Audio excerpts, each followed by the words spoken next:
My apartment was just what you'd expect from a cop who spent more time at the precinct than at home. Run down, neglected, and barely habitable. One sweltering Sunday afternoon, I was in the bathroom, eyeing my unshaven reflection in the mirror when I nudged it slightly. It shifted, revealing a yellowed envelope hidden behind it.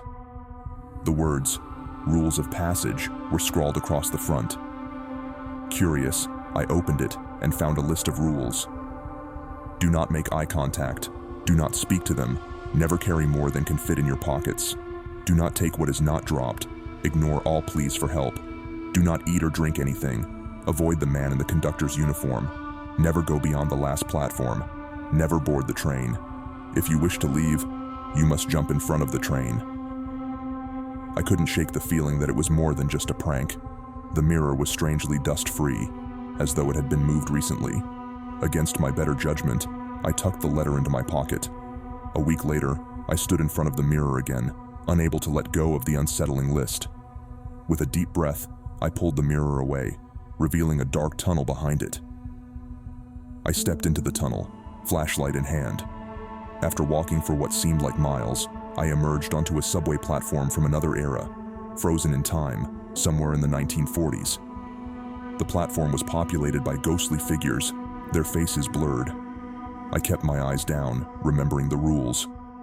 As I moved further into the station, I caught sight of a man in a conductor's uniform.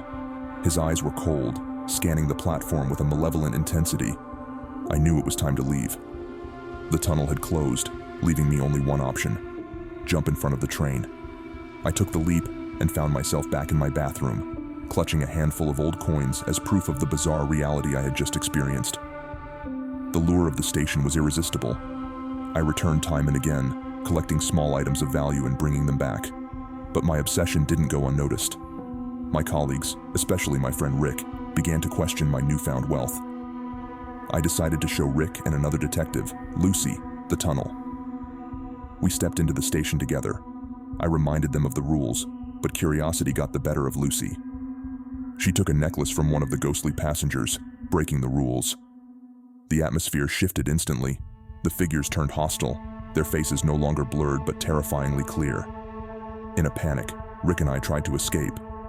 I told him to jump in front of the train with me, but in his fear, he made a fatal mistake. He boarded the train.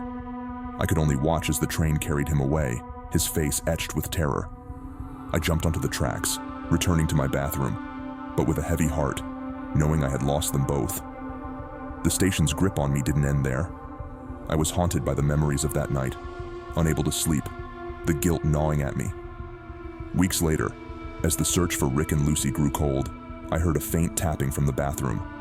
I found another envelope behind the mirror, containing a new set of rules. Do not return for them. Do not look for doors where there are none. The past cannot be saved. Remember them as they were. The portal was closed, the station lost to me, but I was left with the knowledge that some doors, once opened, should never be approached again.